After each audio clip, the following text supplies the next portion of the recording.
ओ वैदिकी अमृत ध्यान साधना प्रभात सत्संग में आप सभी साधक साधिकाओं का, उपासक उपासिकाओं का हार्दिक स्वागत है। आइए पूर्व की भांति पुनः आज के ब्रह्म मुहूर्त में, आज की ब्रह्म वेला में भी हम उन महान प्रभु सच्चिदानंद परमेश्वर के, जगदाधिपति जगदीश्वर के, समस्त प्राणियों के, प्राणों के आधार, प्राणों से प्रिय परमेश्वर के, संपूर्ण जगत के स्वामी पार ब्रह्म परमेश्वर, करुणा सागर, भक्त वत्सल भगवान के गुणों का गान करते हुए उनकी कृपाओं का आत्मचिंतन और जीवन में, जगत में साक्षात विचार करते हुए संसार में अपनी बुद्धि बल से, स्मृति बल से भगवान की रचनाओं का अनुभव करते हुए उन पर विचार, उनके चिंतन के द्वारा उन्हें समझते हुए उन रचनाओं में अपने जीवन को, अपनी रक्षा को, अपनी सुरक्षा को, अपने भविष्य को देखते हुए अपने शरीर में साक्षात इंद्रिय, मन आदि अंतकरण बहिष्करणों द्वारा, साक्षात आत्मा के द्वारा अनुभव करते हुए प्रभु का धन्यवाद करें, प्रभु के प्रति स्वयं को कृतज्ञ अनुभव करें, भगवान के प्रति स्वयं को श्रद्धावान, समर्पण के भावों से भरा हुआ अनुभव करें। जीवन परमात्मा की अनमोल देन है।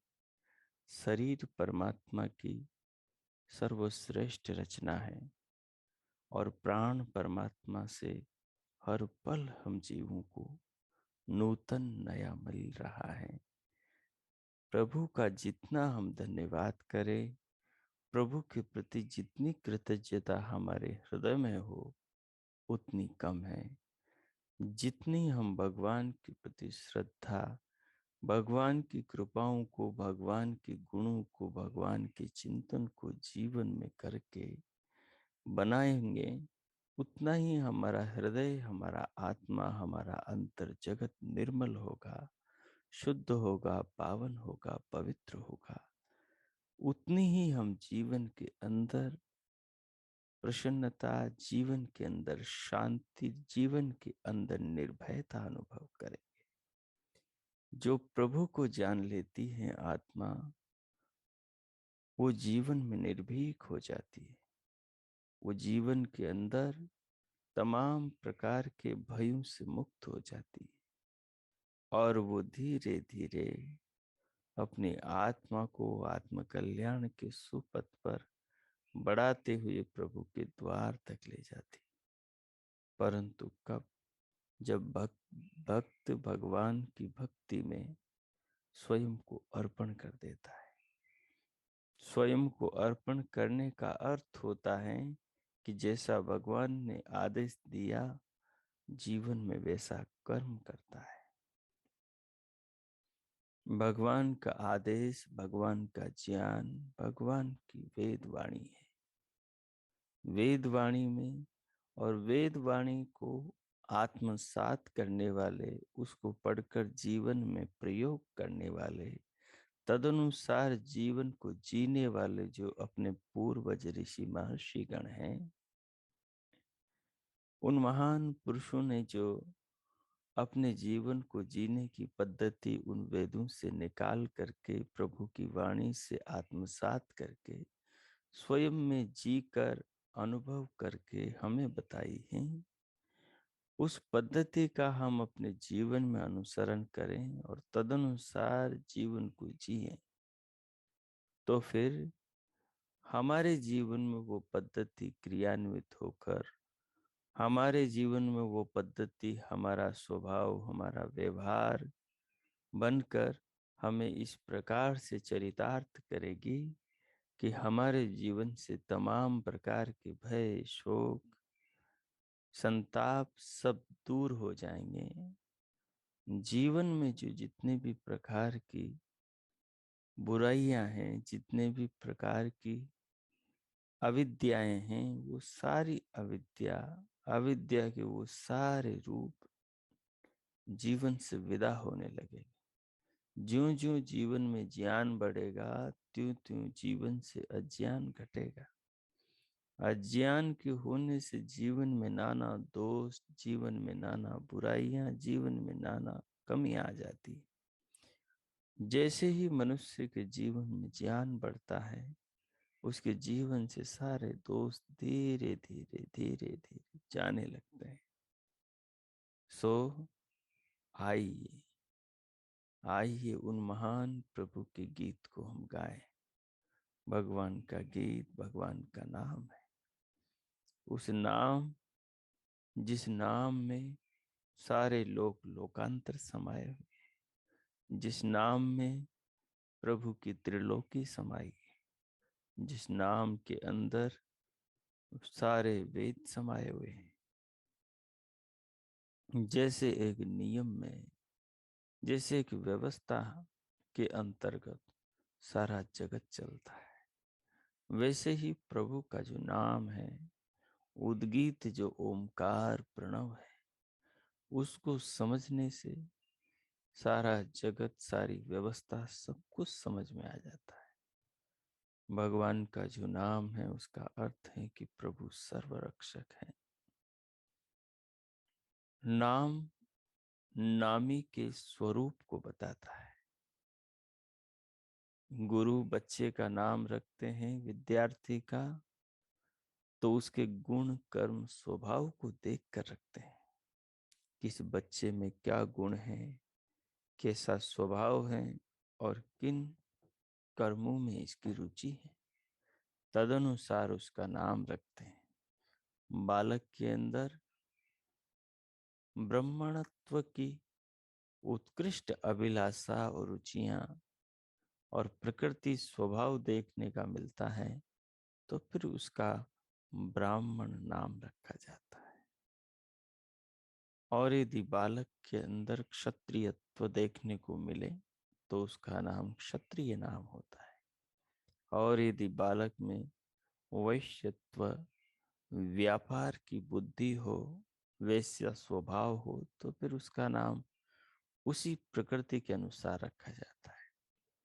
और यदि किसी बालक में सेवा भाव हो, श्रद्धा भाव हो, वो बड़ों का आदर करता हो, उनका सम्मान करता हो, अभिमान नहीं करता हो, हीन भाव से ग्रसित नहीं हो, जो नेक श्रेष्ठ उत्तम काम करते हैं उनका सहयोग करने की भावना रखता हो, तो ऐसे बालक का शुद्रत्व से संबंधित नाम रखा जाता है।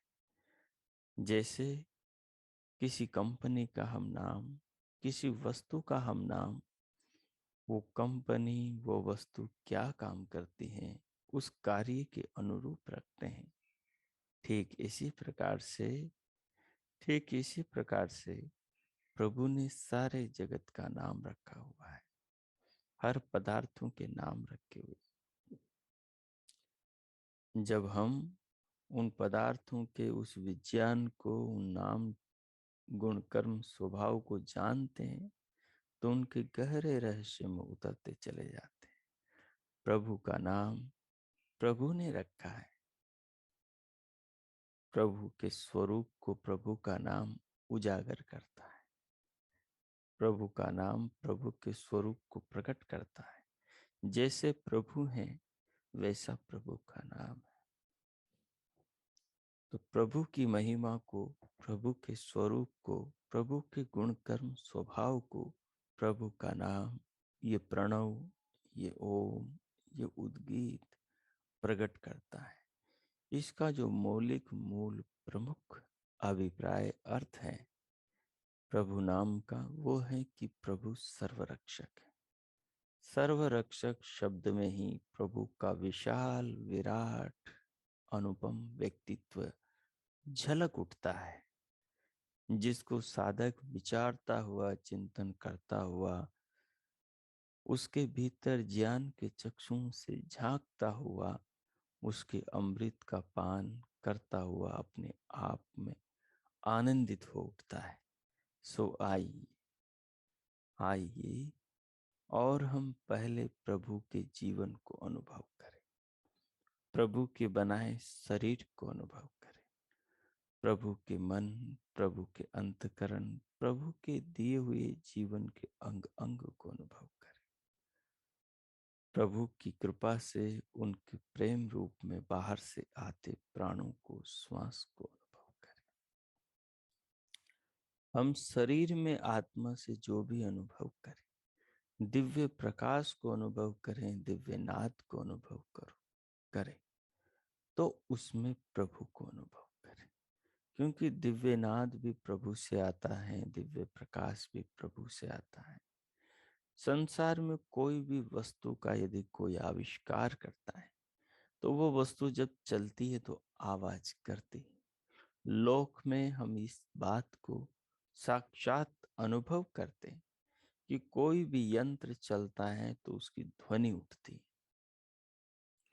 अपने मनुष्य के शरीर में ऐसे अनेक यंत्र हैं।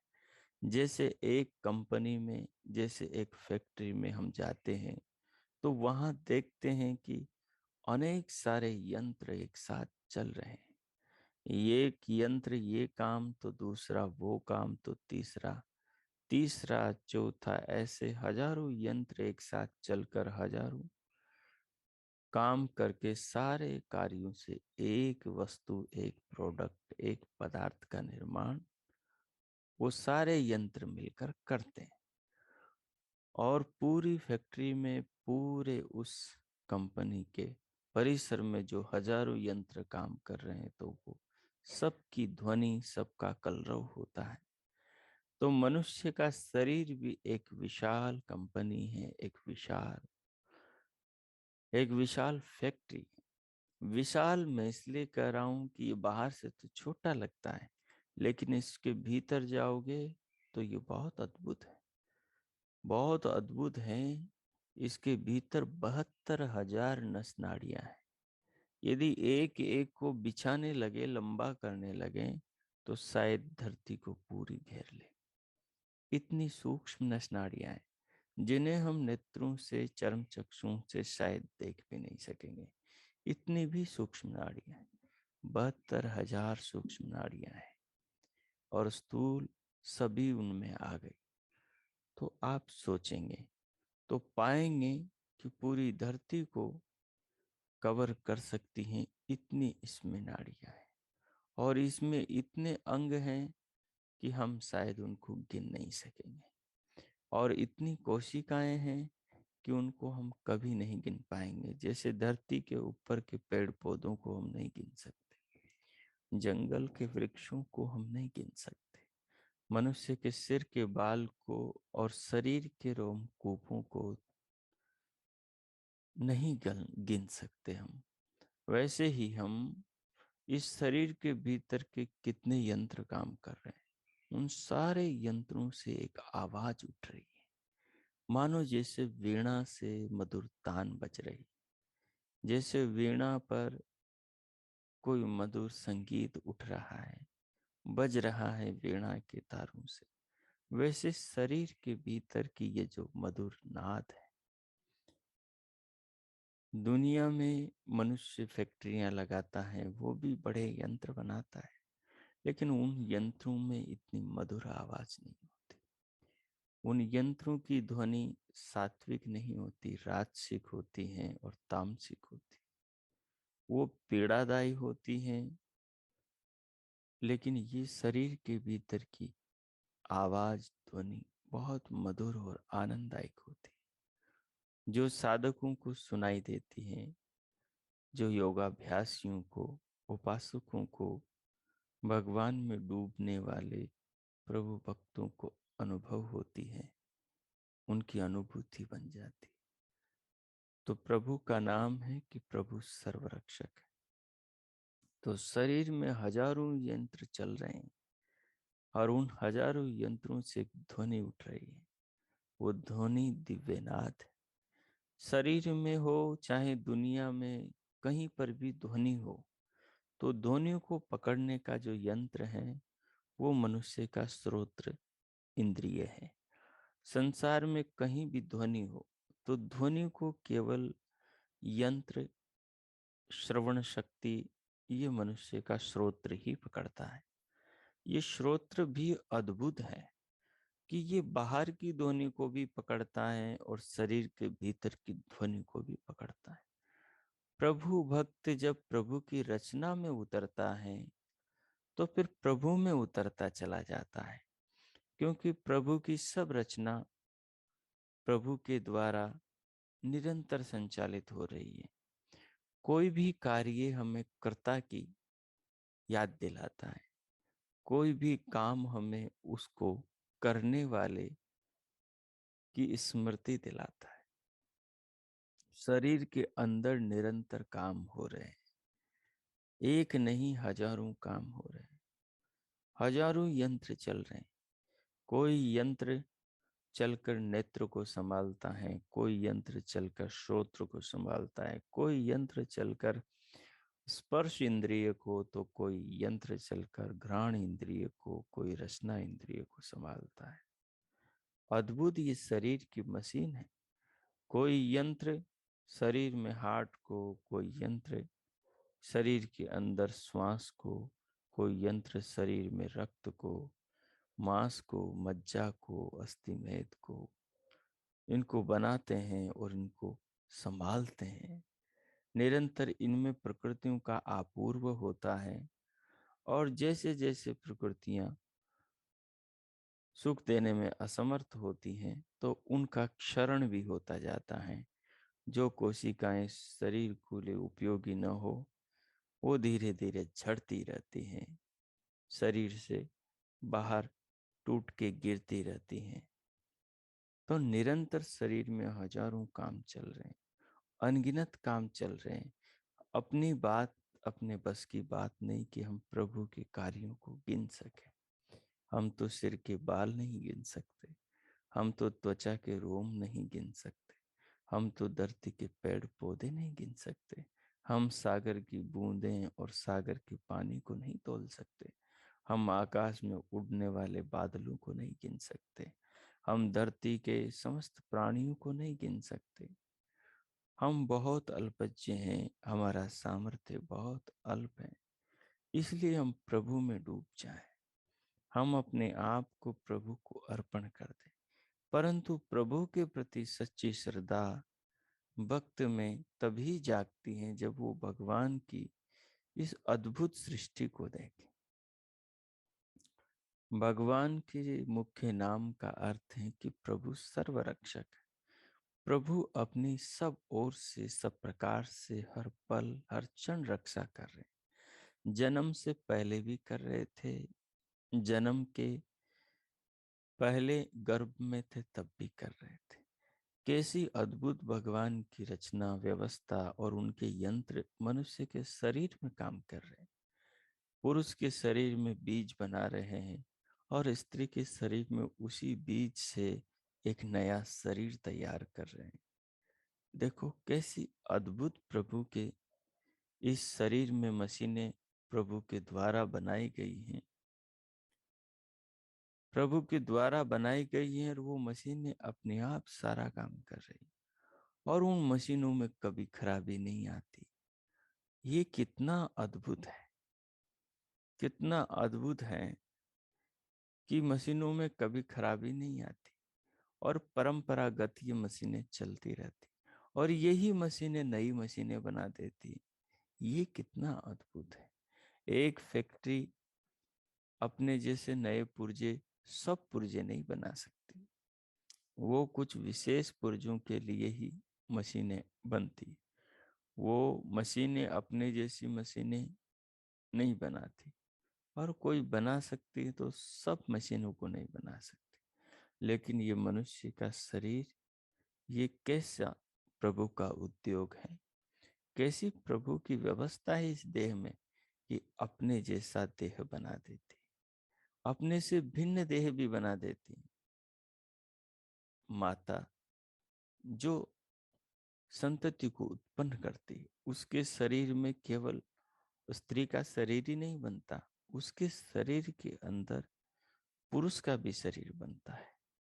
ये सब कितना अद्भुत है, ये सब कितना अद्भुत है। और एक ही नहीं है, एक 84 लाख योनियां है, 84 लाख प्रकार के अलग अलग शरीर है, जो सब में अंतर है। सोचो, विचारो, इसकी गहराई में उतरो और देखो प्रभु की महिमा को, प्रभु की व्यवस्था को। ये सब कितना अद्भुत, कितना अलौकिक, कितना विचित्र है। इसका कोई पार पा सकता है भला? हजारों लाखों अरबों खरबों जन्म लेकर भी इसका अंत नहीं पा सकता। ये सब कितना अद्भुत है। हम मनुष्य बड़े अल्पज्य हैं। हमारा कहाँ ज्ञान इतना दूर तक जाता कि जगत की इतनी गहराइयों में उतरकर, सृष्टि के रहस्यों की इतनी गहराइयों में उतरकर हम उस महिमावान, उस महान प्रभु का यशोगान कर सकें। यथावत हम तो अपने सामर्थ्य के अनुसार ही प्रभु का गान कर सकते हैं। हम तो उनकी महिमा का बखान अपनी अल्प बुद्धि के आधार पर ही कर सकते हैं। प्रभु की महिमा तो इतनी विशाल है, उनके कार्य तो इतने अनंत हैं, उनकी व्यवस्थाएं तो इतनी अद्भुत और अनगिनत हैं कि हम उन्हें, उनका यशोगान तो दूर रहा, पर उन्हें सबको हम जान भी नहीं सकते। इसलिए प्रभु का नाम जपेंगे तो नाम का अर्थ है कि प्रभु सर्वरक्षक है। तो अपने शरीर में जो हजारों लाखों जो यंत्र चल रहे हैं, अपने शरीर में जो 72,000 नस नाड़ियां हैं, अपने शरीर में जो अरबों खरबों से भी ज्यादा अनगिनत जो कोशिकाएं हैं, अपने शरीर में जो अनगिनत रोम केस हैं, अपने शरीर के अंदर जो अद्भुत विचित्र व्यवस्था है, ये सब प्रभु द्वारा संचालित हैं। ये सब प्रभु के द्वारा धारण की हुई हैं। इन हजारों हजारों व्यवस्थाओं से ही तो हमें जीवन मिल रहा है। इन हजारों हजारों व्यवस्थाओं से ही तो हम देख पा रहे हैं संसार को, सुन पा रहे हैं संसार की ध्वनियों को, और अंदर की ध्वनि को भी, बाहर की ध्वनि को। यही श्रोत्र, अपना जो कर्ण इंद्रिय है, जैसे ये अपने को बाहर के कलरव सुना रही है, वैसे ही ये अपने को अंदर की ध्वनि भी सुनाती है नेत्र इंद्रिय। अंदर वाली ध्वनि को हम दिव्य नाद बोलते हैं। बाहर वाली भी सारी ध्वनियों को यही नेत्र सुनाता है। वैसे ही अपना जो चक्षु है, जो हमें बाहर की दुनिया दिखाता है, यही जब अंतर्मुखी हो जाता है तो यही अंदर की दिव्य दृष्टि बनकर शरीर के भीतर की दुनिया को भी प्रकाशित करता है। लेकिन उसके लिए बहुत साधना और हृदय की बहुत निर्मलता और जीवन में बहुत पवित्रता चाहिए। उसके लिए मनुष्य का जीवन पूर्ण रूप से दोष रहित अहिंसक होना चाहिए, क्योंकि जो जीवन को जितना पवित्र बनाता है वो प्रभु उस पर उतनी कृपा करते चले जाते हैं। जैसे जो मनुष्य जितनी पढ़ाई में मन लगाकर मेहनत करता है तो उसको उतने ज्यादा नंबर मिलते हैं परीक्षा में। जो जितना अच्छा काम करता है तो उसको उतना इनाम मिलता है। ठीक उसी प्रकार से जो मनुष्य अपने हृदय को जितना पवित्र करता है, अपनी आत्मा को जितना अच्छे कार्यों में लगा के रखता है, जो जितना यम नियमों का ईमानदारी से पालन करता है और संसार में मनुष्यों के साथ में उत्तम प्रभु के आदेशानुसार व्यवहार करता है, वो मनुष्य जीवन के अंदर उतना ही रहस्यों को जानता है, उतना ही गहराई में उतर कर प्रभु की महिमा को अनुभव करता है। तो वो उतने विज्ञान में प्रवेश कर जाता है, वो उतने विज्ञान को जानता है, क्योंकि शास्त्र तो कहता है कि अपना जो मन है इसमें चारों वेदों का ज्ञान समा सकता है।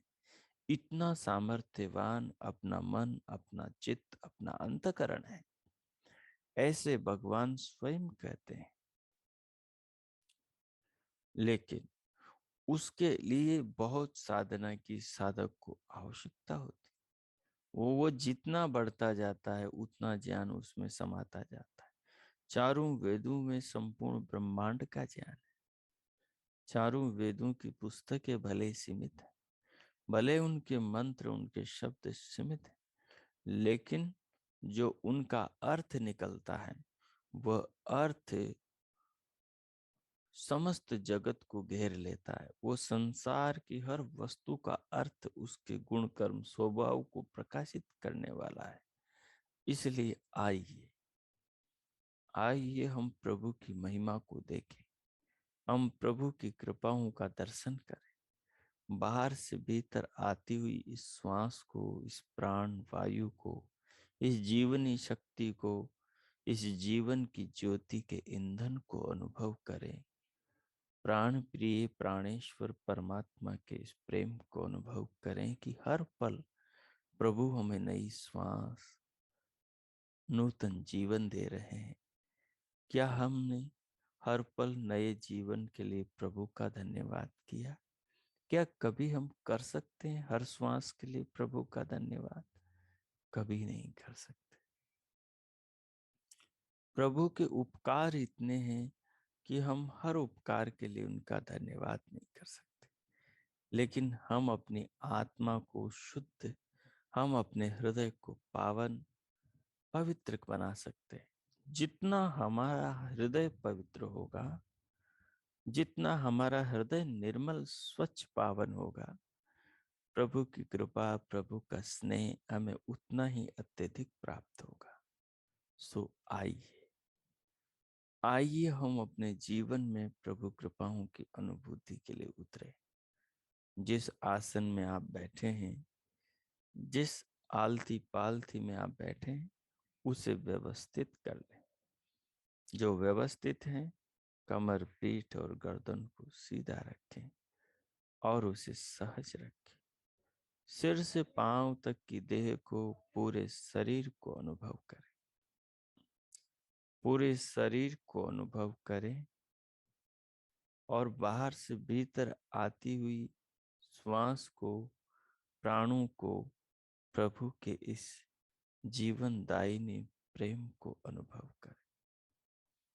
ये जो जीवन की ज्योत का ईंधन है, बाहर से भीतर आता ये प्राण है, ये श्वास है, ये प्रभु का प्रसाद, प्रभु का प्रेम है, जो निरंतर हमें प्रभु के द्वारा प्रकृति के मार्ग से, सृष्टि के रास्ते से, पेड़ पौधों के माध्यम से प्राप्त हो रहा है।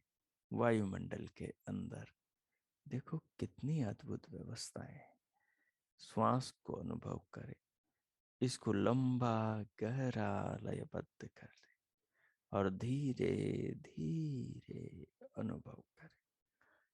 श्वास का अनुभव करते हुए सिर से पांव तक के पूरे शरीर का अनुभव करें और इन अनुभूतियों को करते हुए प्रभु में डूब जाए। हृदय में, आत्मा में प्रभु का जाप चल रहा हो, मानसिक रूप से प्रभु के प्रति भीतर से स्नेह उमड़ रहा हो और बाहर से श्वास को लेते हुए मन के द्वारा, इंद्रियों के द्वारा उसे अनुभव करें, उसकी अनुभूति करें। अनुभूति करते हुए हृदय में भगवान के प्रति धन्यवाद और श्रद्धा, उनके प्रति आदर का भाव अनुभव करें। अब मैं मौन होऊंगा, 5 मिनट आप इस प्रयोग को करेंगे। जैसे ही श्वास लेने लगेंगे, धीरे धीरे उसे अनुभव करने लगेंगे। दोनों कानों के भीतर दिव्य नाद सुनाई देने लगे, उसको भी सुने आप। उसको सुनते हुए भीतर से भ्रुकुटी और ब्रह्मरंध्र की ओर झांके।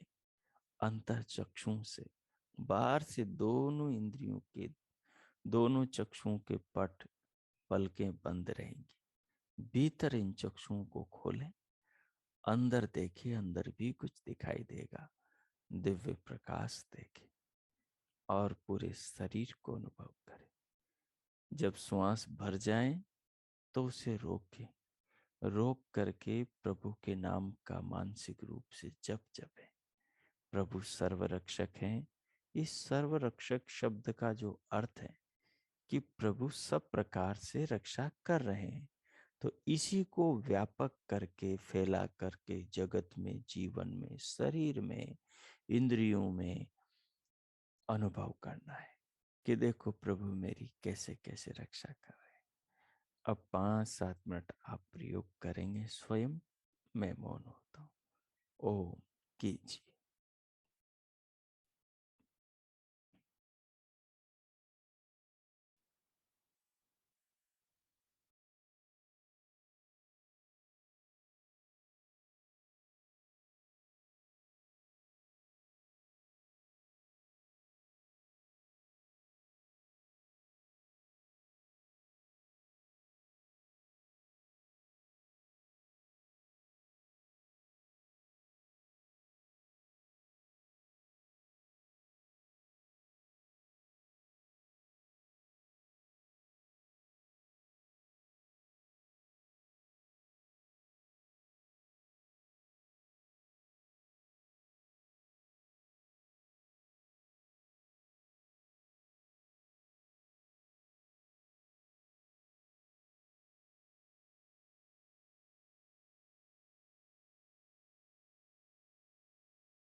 ओ करते रहें प्रभु नाम का मानस जप, दिव्यनाथ का अनुभव, दिव्य प्रकाश का दर्शन और पूरे शरीर का अनुभव करते रहें। इन अनुभूतियों से इन पदार्थों की महिमा को समझें और इन सब पदार्थों के निर्माता भगवान सच्चिदानंद प्रभु के इस सर्वरक्षक स्वरूप को महसूस करें कि वो शरीर के हर अंग की रक्षा कर रहे हैं। नेत्र की कर रहे हैं, श्रोत्र की कर रहे हैं, रसना की कर रहे हैं, घ्राण की कर रहे हैं, वो त्वक की कर रहे हैं, स्पर्श इंद्रिय की कर रहे हैं, मन की कर रहे हैं, बुद्धि की कर रहे हैं, चित्त की कर रहे हैं, अहम प्रत्यय की कर रहे हैं, हाथ पांव नाक आंख कान पूरी देह अंग अंग प्रत्यंग की प्रभु रक्षा कर रहे हैं। उनमें डूबे, उनके इस महान उपकार को जीवन में अनुभव करें।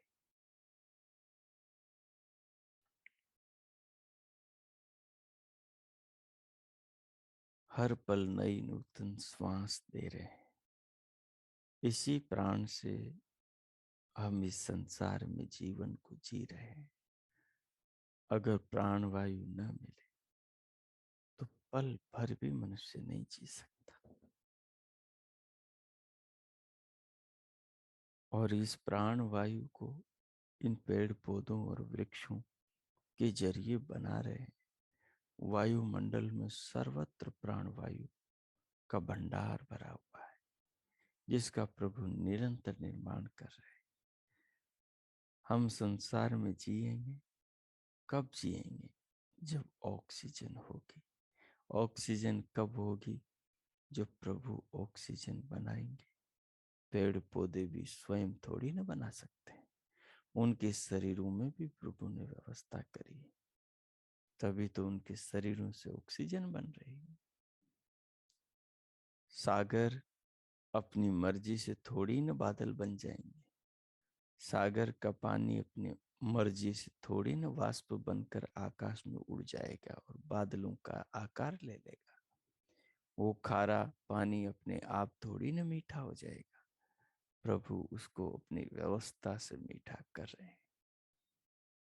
और आकाश में बादल स्वतः ही थोड़ी ना उड़ सकता है। वो गिर भी तो सकता है, लेकिन गिरता नहीं। हवा के द्वारा भगवान उसको आकाश में ही संभाल लेते हैं। उसको उड़ाते हैं, कहाँ बरसाना है वहां जाकर वो बादल बरसता है। अग्नि वहां उस पानी को बिखेर देती, पिघला देती है। ये सब कितना अद्भुत है, कितना अद्भुत है ये सब। एक बीज डालते हैं, अनंत बीजों को देने वाला वृक्ष अंकुरित होकर पौधा बनकर पेड़ बन जाता है और जीवन भर छाया देता है, फल फूल देता है, ऑक्सीजन देता है और अंत में दुनिया से जाता हुआ ईंधन दे जाता है।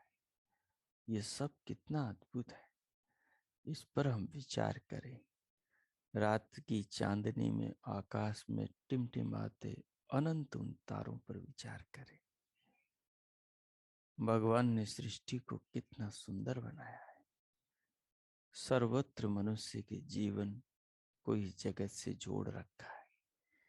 इस संसार की हर इकाई से मनुष्य का जीवन संवर रहा है। इसे अनुभव करें, डूबे प्रभु में, प्रभु का धन्यवाद करें। प्रभु के प्रति अपने आत्मीय भावों को अर्पण करें। उनके प्रति कृतज्ञता स्वयं में अनुभव करें और भगवान का धन्यवाद करें। मैं मौन होता हूँ। प्रभु के साथ अपनी आत्मा को जोड़कर प्रभु से संवाद करें। वे सुन रहे हैं हमें, वे देख रहे हैं हमें, वे जान रहे हैं हमें। जैसा हम करते हैं उसी के अनुसार हमें फल देते चले जाते हैं। दुष्ट लोग, दुर्जन लोग छल कपट करते हैं। पाप, अनाचार, अत्याचार, दुराचार, भ्रष्टाचार, नाना प्रकार के बुरे कर्म करते हैं, उनका जीवन वैसा हो जाता है। उनका चिंतन, उनके सोच विचार, उनका रहन सहन, सब कुछ वैसा हो जाता है, उनका व्यापार। तो वे लोग इस अमृत का पान कभी नहीं कर पाते। वे लोग मृणमय जगत और माटी की वस्तुओं में ही जीवन भर उलझे रहते हैं और इस अमृत से अछूते ही रह जाते हैं। जन्म लेते मरते रहते, नाना योनियों में जन्म मरण में भटकते रहते। परंतु देखो हमारा सौभाग्य कि हम प्रभु के उस अमृत का पान कर रहे हैं। हम इसको और गहराई से और अधिक जानकर प्राप्त कर सकते हैं। सो सच्चे हृदय से प्रभु से वार्तालाप करें। प्रभु विश्वम शृणोति पश्यति, हम सबको सुन रहे हैं, हम सबको जान रहे हैं। जैसे हम अपने माँ बाप के शरीर को देखते हैं, समस्त प्राणियों की देह को देखते हैं, उनकी आत्मा को नहीं देख पाते, अपनी आत्मा को नहीं देख पाते। अपनी आत्मा को तो हम अनुभव कर सकते हैं और अपनी आत्मा की अनुभूति के आधार पर दूसरों की आत्माओं को जान सकते हैं बौद्धिक रूप में। वैसे ही परमात्मा को हम चर्म चक्षुओं से देख नहीं सकते। परमात्मा का शरीर, पूरा ब्रह्मांड, अपना शरीर भी प्रभु का ही, क्योंकि इसे भी उन्होंने ही माता के गर्भ में रचा है। तो प्रभु तो सर्वत्र विराजमान है, वो तो सर्वज्ञ हैं, यानी सब कुछ जानते हैं। हम जो सोच रहे हैं, हमारे मन में जो भाव है, सब जानते हैं प्रभु। तो हम ऐसा मानकर भगवान से प्रार्थना करें, अपने को जैसा जीवन बनाना है वैसी भगवान से मंगल याचना करें, और फिर जो प्रार्थना करें उस प्रार्थना पर जीवन को जीने का भी संकल्प करें, उसे जीवन में चरितार्थ करें। जैसे अपने पूर्वज ऋषि ऋषिकाओं ने भगवान की ज्ञान वेदानुसार जीवन का वैदिकीकरण किया, जीवन को वैदिक रीति से जिया और बड़े महान उपलब्धियों को प्राप्त करके वे जगत में जीवन में अमर हो गए और उन्होंने अमर पद परमानंद प्रभु को प्राप्त किया। सो उस प्रकार हम भी सच्चे हृदय से प्रभु से संवाद करें, प्रभु के प्रति अपनी बात कहें। मैं मौन होता हूँ। अब आप प्रभु से 2 मिनट वार्तालाप करें, उनके प्रति अपने हृदय के भावों को अर्पण करें। ओ कीजिए।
हो हो इस प्रकार प्रभु से अपने मन के, हृदय की, आत्मा की बात को रखते हुए, उन्हें कहते हुए, इन भावनाओं से आत्मा को परमात्मा से जोड़कर इन क्षणों को आनंदमय बनाते हुए अब प्रभु का धन्यवाद करें इस जीवन के लिए, इस जीवन के इन क्षणों को इस प्रकार आध्यात्म की रीति से जीने के लिए, इस अवसर के लिए, इस समझ के लिए भगवान का धन्यवाद करें। स्वयं को सौभाग्यशाली अनुभव करें, समझदार अनुभव करें। हृदय, अंतकरण और जीवन के निर्माण के निमित्त जो साधक, जो उपासक, जो व्यक्ति, जो मनुष्य पुरुषार्थ करता है, सच्चे अर्थों में वही जीवन के लिए सही काम करता है। यही वास्तविक मनुष्य के जीवन का लक्ष्य है। यही मनुष्य का, पुरुष का पुरुषार्थ है। भगवान का धन्यवाद करें। प्रभु का धन्यवाद करते हुए भगवान के प्रति हृदय से कृतज्ञता, आभार, इस जीवन के लिए, श्वास के लिए, प्राणों के लिए, जो प्रभु से मिला है, उन सब के लिए उनका कोटि कोटि धन्यवाद करते हुए स्वयं को उनके प्रति कृतज्ञ, समर्पित, श्रद्धावान अनुभव करते हुए उनका धन्यवाद, आभार प्रकट करते हुए अब हम शांति पाठ करेंगे।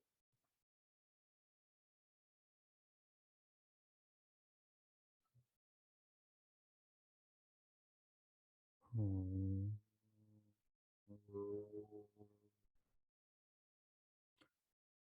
ओम ओम शांति शांति शांति। ओम। ओ आज का आप सबका दिन शुभ हो, मंगलमय हो। प्रभु से सबके लिए मंगल कामनाएं, शुभकामनाएं। हम सब भगवान के ज्ञान की राह, वेद पर चले, तदनुसार जीवन जिए, स्वयं को सुखी करें, अपने स्वजनों को, परिवार को, समाज, राष्ट्र, विश्व को सुखी करें। ऐसे नेक, अच्छे, भले काम करें। ऐसी उत्तम भावनाओं से जीवन को जिए जिससे किसी का अहित, अनिष्ट न हो, अपना भी मंगल हो, संसार का भी भला हो। ऐसे जीवन को ही वैदिक जीवन, आर्यत्व के निर्माण का नाम है। तो इस प्रकार अपना वैदिक निर्माण करें और जीवन को सफल बनाएं।